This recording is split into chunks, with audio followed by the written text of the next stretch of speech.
A paz do Senhor, meus irmãos, aqui é a Débora. Sejam bem-vindos a mais um Livros em Áudio com Débora.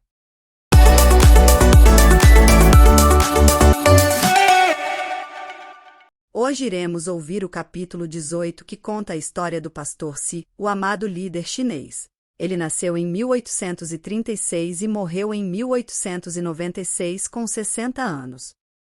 Acontecera o impossível, e toda a população se condoía de tal tragédia. O senhor Si, cidadão respeitado por todos, tornará-se crente. Fazia 2 anos que um pregador da nova religião pregava na província de Shanxi. Enquanto se esperava que enredasse alguns dos mais ignorantes, ninguém imaginava que o senhor Si, homem culto, de grande influência entre o povo e destacado adepto de Confúcio, seria o primeiro a ficar enfeitiçado pelos diabos estrangeiros. Não havia entre o povo quem odiasse tanto os estrangeiros como o senhor Si. Mas, de repente, eis que ele estava ligado em espírito ao missionário. Abandonara todos os ídolos, dizia-se que os queimara. Deixará de adorar as tábuas ancestrais. Não havia mais o cheiro de incenso na sua casa. E o que era ainda mais estranho, o senhor Si desistira de fumar ópio. Os velhos recordavam que Shanxi fora uma das províncias mais prósperas da China e contavam como fora introduzido o fumo estrangeiro, isto é, o ópio. O vício se tornará tão generalizado que todo o povo estava reduzido à maior pobreza. Nem mesmo os mais velhos se recordavam de alguém, habituado a fumar ópio, que, no decorrer dos anos, se libertasse do vício. Contudo, o erudito se abandonara, por completo, seu aparelho de fumar e parecia não sentir a ânsia que sentem os que são privados da droga entorpecente. O tempo que passara outrora preparando e fumando o ópio, ele agora o empregava nas práticas, para eles estranhas, da nova religião. Dia e noite o recém-convertido se aplicava ao estudo dos livros dos estrangeiros, às vezes cantava de uma maneira singular e outras vezes de joelhos. Com os olhos fechados, falava ao Deus dos estrangeiros, o Deus que ninguém via e que não tinha santuário para localizar-se. Dia após dia a senhora Si notava a grande transformação da vida do marido e começou a abandonar o intenso ódio que sentiu quando ele se converteu. Ao acordar-se de noite, via-o absorto, lendo o precioso livro dos livros, ou ajoelhado suplicando ao Deus invisível, que sentia estar presente. A persistência do homem em ajuntar todos os membros da família diariamente para os cultos estranhos foi tal que ganhou, também, sua esposa para Cristo. Para o crente Si, Satanás era o temível adversário que realmente é, sempre incansável e constantemente espreitando para derrubar e destruir os crentes. Contudo, para ele o poder de Cristo era igualmente real e Si saía mais que vencedor em todas as dificuldades. Considerava a oração indispensável e não muito depois de se converter chegou a reconhecer o valor de jejuar para melhor orar. Foi então que aconteceu a coisa menos esperada, a própria natureza da senhora Si parecia mudada. Ao converter-se, tornará-se profundamente alegre e recebia as lições das Escrituras avidamente. O marido esperava que breve ela se tornasse uma verdadeira companheira na obra de ganhar almas. Mas, repentinamente, parecia pairar sobre ela uma nuvem do mal. Apesar de todos os esforços, sentia-se levada, contra a própria vontade, a praticar tudo quanto o diabo sugerisse. Caía, especialmente na hora de culto doméstico, com ataques violentos de cólera. O povo então dizia: o Si e sua esposa estão ceifando o que semearam. É, como afirmamos desde o começo, uma doutrina do diabo e agora a senhora Si está possuída de demônios. Durante algum tempo o inimigo das almas parecia invencível. A senhora Si, apesar de todas as orações dos crentes, continuava a definhar, ficando quase sem forças. Nesta altura, Si, confiando no poder de Deus, chamou todos os membros da família para jejuarem e dedicarem-se à oração. Depois de orarem 3 dias e 3 noites seguidas, em jejum, Si, sentindo-se fraco no físico, mas forte no espírito, pôs as mãos sobre a cabeça da esposa e ordenou: em nome de Jesus, que os espíritos imundos saíssem para nunca mais a atormentarem. A cura da senhora Si foi tão notável e completa que houve grande repercussão em toda a cidade. O povo reconhecera o poder dos demônios sobre o corpo e ali, diante dos olhos, estava agora a prova de um poder maior do que o do diabo. Mas foi o senhor Si, mais que qualquer outra pessoa, que se aproveitou dessa sensacional maravilha. Esforçou-se, desde então, de uma maneira nova, a proclamar o Evangelho e dedicou-se, com crescente fé em Cristo, a orar sob todas as circunstâncias. Assim, de uma maneira simples e natural, se confiava que o Senhor faria o que prometera em Marcos capítulo 16, versículos 17 e 18.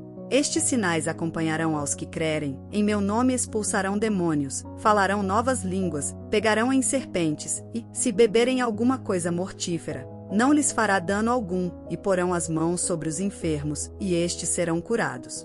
Em resposta à oração desse humilde crente, o Senhor cooperava com ele e confirmava a palavra com sinais como em Samaria, Lida e outros lugares nos tempos dos apóstolos. E, como os tempos antigos, homens e mulheres, ao verem o poder de Deus, convertiam-se ao Senhor. Nunca antes houve alguém para contrariar a Satanás em toda a província de Chance, portanto não é de admirar que então ele se enfurecesse.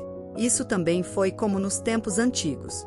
A perseguição, entretanto, se tornou mais e mais severa até que, por fim, o povo planejou, ao tempo de uma grande festa pagã, passar cordas por cima dos caibros nos templos idólatras e pendurar todos os crentes pelas mãos até que se retratassem e negassem a fé na religião dos estrangeiros. Ora, se era tão prático como espiritual e levou o caso ao conhecimento das autoridades. Era novato na fé e não conhecia bem trechos das Escrituras como estes. Não resistais ao mal, e minha é a vingança, eu recompensarei, diz o Senhor. Fez tão grande alvoroço perante o mandarim que este, para se ver livre do homem, mandou soldados para defenderem os crentes. A perseguição, por isso, fracassou. O povo, assombrado da religião dos estrangeiros, submeteu-se e grandes multidões afluíram aos cultos. Contudo, se, com o passar do tempo, sentia-se descontente, os crentes não se desenvolviam como ele esperava. As pequenas igrejas, apesar de todos os seus esforços para alimentá-las, não cresciam e, com qualquer perturbação, grande número de crentes se desviava da fé.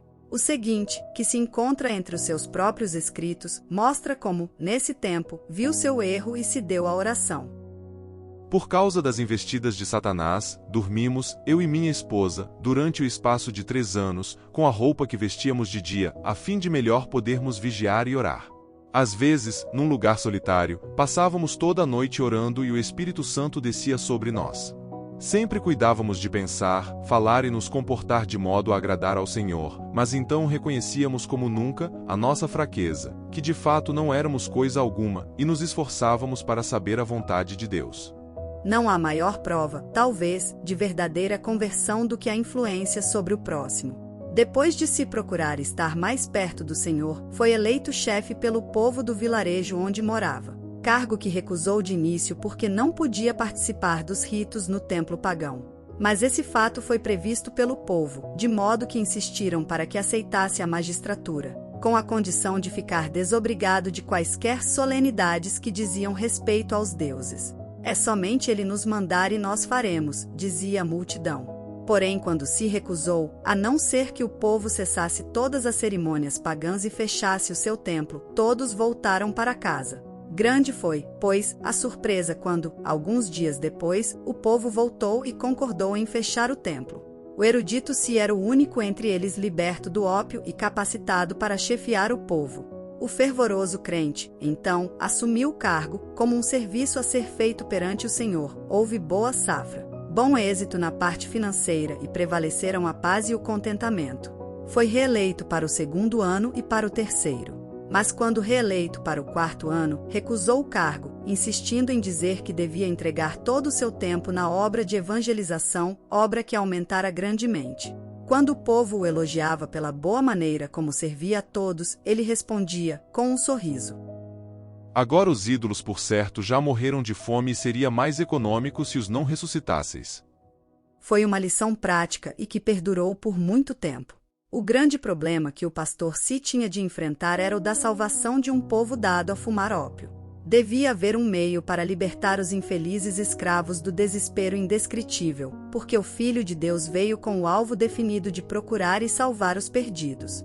Enquanto o pastor Se orava sobre esse problema, foi dirigido a converter a sua casa em abrigo e convidou para o ajudar um missionário que tinha um remédio para aliviar a ânsia dos viciados quando privados da droga.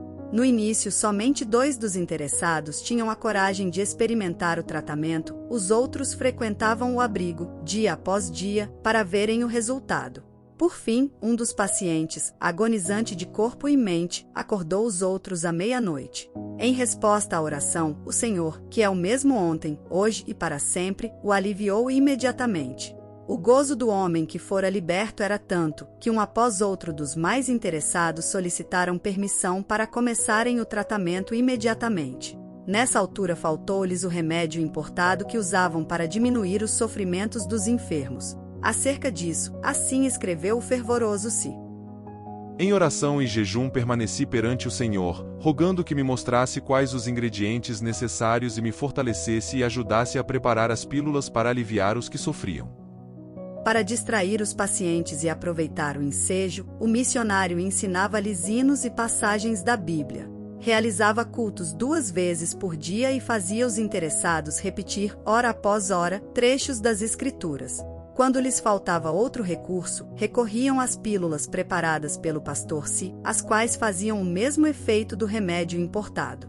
Contudo, o fiel Si não confiava nas pílulas, nem as fabricava sem antes jejuar e orar. Costumava, ao fabricar as pílulas, passar o dia inteiro jejuando. Às vezes, de tarde, estando demasiadamente cansado para continuar de pé, saía para passar alguns minutos perante Deus. Senhor, é a tua obra. Dá-me a tua força. Era o seu pedido e sempre voltava renovado como se tivesse comido e descansado. Um dos segredos do incrível êxito do pastor Si, na obra do abrigo, era a audácia do seu amor para com os infelicitados cativos do vício do ópio, amor que o levou a persistir e sacrificar tudo por eles. Quando caíam em alguma falta, ou mesmo tramavam para o derrubar, suportava tudo como somente o amor sabe suportar. Quanto mais o pastor Se orava, tanto mais Deus aumentava a obra, e quanto mais crescia a obra, tanto mais ele sentia o anelo de orar. Em vez de ficar escravizado pelas inumeráveis obrigações, deliberadamente dedicava horas e mesmo dias, frequentemente em jejum, para orar perante o Senhor, a fim de saber a sua vontade e receber da sua plenitude. Certo dia, quando assim orava, o Senhor o impressionou profundamente acerca do povo da cidade de Chalcedon, que vivia e morria sem saber o caminho da salvação. Mas como podia ele abrir outro abrigo em uma cidade da qual não conhecia os costumes? Como podia arranjar tempo? Porém, enquanto orava, o Senhor lhe disse: todo o poder me é dado. Mas como podia ir, sem recursos, não possuía dinheiro suficiente para pagar a passagem até aquela cidade. Continuou a orar e o Senhor continuou a aplanar as dificuldades. Dinheiro? Era de dinheiro que precisava para abrir os corações e ganhar almas. Se o Senhor chamava, não supriria ele todo o necessário? Os muros de Jericó não caíram rentes ao chão, sem a intervenção de mãos humanas. Assim, ao findar o ano de 1884, 5 anos depois da sua conversão, o pastor Si era o dirigente de uma obra que se estendia de Tengtesuen, ao sul de onde morava, até Chalcedon, 60 quilômetros para o norte. Havia então 8 abrigos e um bom número de congregações espalhadas entre eles. Mas o pastor Si não podia conter-se. À distância de um dia de viagem ainda mais ao norte, estava a grande cidade do Oxal. Constrangido pelo amor de Deus, suplicava ao Senhor que o usasse para abrir a obra ali. Todos os dias orava insistentemente por Oxal, no culto doméstico. Por fim, a senhora Si não mais se conteve e perguntou: já oramos durante tanto tempo, será que agora não convém agir? Por certo, se tivéssemos dinheiro. Respondeu seu marido. No dia seguinte, o pastor Si, no culto doméstico, orou como de costume. Ao findar o culto, a esposa, em vez de retirar-se, avançou e colocou um pacotinho sobre a mesa, dizendo: acho que o Senhor já respondeu às nossas súplicas. Admirado e ignorando o que ela queria fazer, com aquele gesto, tomou o pacote da mesa. Continha algo pesado, embrulhado em várias tiras de papel, e dentro do papel um lenço. Ao abrir o lenço, encontrou os objetos mais prezados por uma senhora chinesa: anéis, pulseiras, brincos, grampos de ouro e de prata. Objetos que lhe foram presenteados quando se casaram. Com os olhos cheios de lágrimas, ele olhou para a esposa, notando, pela primeira vez, a diferença na sua aparência, sem os enfeites usados pelas mulheres casadas.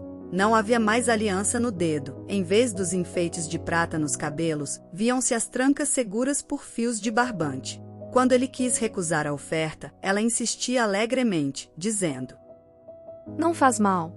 Posso dispensar essas coisas. Oxal deve ter o evangelho. O pastor aceitou a oferta de sua esposa, oferta que representava profundo sacrifício, mas era suficiente para abrir o abrigo, que logo se tornou um centro de luz e bênção na grande cidade. Depois de abrir o trabalho em Oxal, realizou-se uma convenção na qual foram batizados 70 dos novos convertidos. O poder de Deus era tal e a assistência tão grande a essas reuniões que foi necessário realizar os cultos ao ar livre, apesar das grandes chuvas. Isso aconteceu após um grande período de seca, e os crentes não queriam orar ao Senhor que retivesse a chuva. Certo moço endemoninhado, do abrigo de Chalceagang, assistiu a essa convenção. Ao cair o poder de Deus sobre os cultos, ele se tornou violento, tentando destruir-se e ferir as pessoas que estavam em redor. Quando o pastor se aproximou, o moço deixou de gritar e de lutar. Os homens que o seguravam disseram: Ele está bom. Agora está bom. O espírito já saiu. O pastor, contudo, não se enganou, pondo as mãos sobre a cabeça do moço, orou com instância, no nome de Jesus. Houve alívio imediato e quando o pastor se retirou, o moço parecia completamente liberto. Certo crente, comovido ao presenciar tudo isso, tirou $50 do bolso e disse ao pastor: Aceite isso, sei que as despesas da obra são grandes. O pastor, surpreendido, aceitou o dinheiro, mas ao pensar sobre o caso, sentiu-se turbado. A importância era muito elevada e aceitara-a sem pedir conselho ao Senhor. Retirou-se imediatamente para levar o caso a Deus. Apenas tinha começado a orar, chegou um crente, apressadamente. O endemoninhado estava mais violento do que nunca, e os homens não podiam segurá-lo. Ao chegar o pastor à presença do moço, o espírito clamou: Podes vir, mas não te temo mais. Parecias tão elevado como os céus, mas agora és baixo, vil e insignificante. Não mais tens poder para me domar. O pastor, reconhecendo que perderá a fé e o poder ao aceitar o dinheiro, dirigiu-se ao crente que lhe o dera, enquanto o infeliz endemoninhado blasfemava em alta voz. Devolveu toda a importância, explicando como, ao receber o dinheiro, perderá seu contato com Deus. Depois, com as mãos vazias, mas com o coração cheio de gozo, voltou novamente para onde estava a multidão alvoroçada. O moço continuava furioso, porém o pastor estava em contato com o mestre. Calmamente, e em nome de Jesus, ordenou ao espírito que se calasse e saísse. O moço deu um grito, foi lançado ao chão pelo demônio, onde ficou alguns minutos contorcendo-se em dores agonizantes. Então se levantou, com o corpo abatido, mas completamente liberto do espírito maligno. Certo missionário escreveu o seguinte acerca de si: O pastor se era perenemente alegre, servia ao próximo incansavelmente, tratava a todas as pessoas com a maior delicadeza. Nunca se comportou levianamente, nem desperdiçou o tempo em assuntos desnecessários. Ganhar almas era a paixão da sua vida. Era impossível estar com o pastor sem orar. Seu instinto em tudo era o de olhar para Deus. Muito antes de clarear o dia, ouvia-o, no seu quarto orando e cantando horas a fio. A oração se parecia com a atmosfera em que vivia e ele esperava e recebia de Deus as mais destacadas respostas. Lembro-me de que certa vez, quando viajava com ele, hospedamo-nos em uma pequena pensão. Foi procurado por uma mulher que tinha uma criança de colo enferma e que sofria muito. Homens e mulheres em todos os lugares por onde ele passava também o procuravam. Reconheciam que era homem de Deus e que podia socorrê-los. O pastor imediatamente ficou em pé, cumprimentou a mulher com o filhinho, tomou o mesmo nos braços e orou pedindo a Deus que o curasse. A mulher, grandemente consolada, partiu. Algumas horas depois viu o menino são, correndo e brincando. Tais acontecimentos eram comuns. Nunca me esquecerei da convenção realizada em Penvang. Ao aproximarmos-nos do local, durante a noite, ouvi os crentes chorando e orando em voz baixa. Ali estava o querido pastor juntamente com um grande número de irmãos, todos ajoelhados, clamando ao Senhor e suplicando que salvasse seus parentes e amigos. Acreditavam no poder da oração e se dedicavam à intercessão. Durante todo o inverno, o pastor esteve sob o poder do Espírito e transmitia esse poder ao próximo. Quando encontrava um auxiliar passando por alguma prova, jejuava, orava e impunha-lhe as mãos. O resultado era que, geralmente, os auxiliares recebiam o mesmo poder. Nesse tempo, também havia grande falta de sujeição à palavra de Deus. O pastor Si, porém, em tudo entregava-se à oração. No decorrer dos anos, tornou-se poderoso em expor as Escrituras. A força e a resistência que manifestava sob provações físicas e mentais eram extraordinárias. Recebia virtude de Deus para realizar a obra divina. Quando já velho, podia andar 45 quilômetros de uma vez, e depois de jejuar por 2 dias seguidos, podia ainda batizar 50 pessoas sem descansar, e sem interrupção. Por fim, com a idade de 60 anos, no meio da lida desta vida, Deus o chamou. Na mesma sala onde, antes da sua conversão, fumava ópio, passou alguns meses de cama, sem qualquer sofrimento, apenas com as forças quase completamente esgotadas. Ao fechar os olhos aqui no mundo, na manhã do dia 19 de fevereiro de 1896, para ir estar na presença de seu Senhor, centenas de seus filhos na fé, que o amavam ardentemente, não puderam mais conter-se, rompendo em grande choro e fortes soluços. Durante a vida aqui entregou tudo ao Senhor. Para ele, não existia coisa demasiado preciosa, que não pudesse usá-la para o seu Jesus. Não havia labor árduo demais, se pudesse ganhar uma alma pela qual seu Salvador morrera. Nunca encontrou cruz pesada, se pudesse levá-la por amor de Cristo. Jamais julgou o caminho difícil, tratando-se de seguir as pisadas de seu mestre. Assim o fiel pastor Si foi promovido para fazer serviço mais alto, mais sublime, para estar em mais íntima ligação com Jesus. A obra pioneira que deixou em Shaoeng, Tegtsuan, Oshao, Taiyuan, Pingyang e dezenas de outros lugares, é como pujante fortaleza e como resplandecente farol, dissipando as trevas do paganismo na China. Os abrigos e as igrejas fundados nesses lugares permanecem como imponente monumento à sua memória. Vocês acabaram de ouvir o capítulo 18, que contou a história do pastor Si, o líder chinês. Espero que tenham gostado. Não deixem de ouvir o capítulo 19, que contará a história de Dwight Lima Moody, o célebre ganhador de almas. Deus abençoe e até!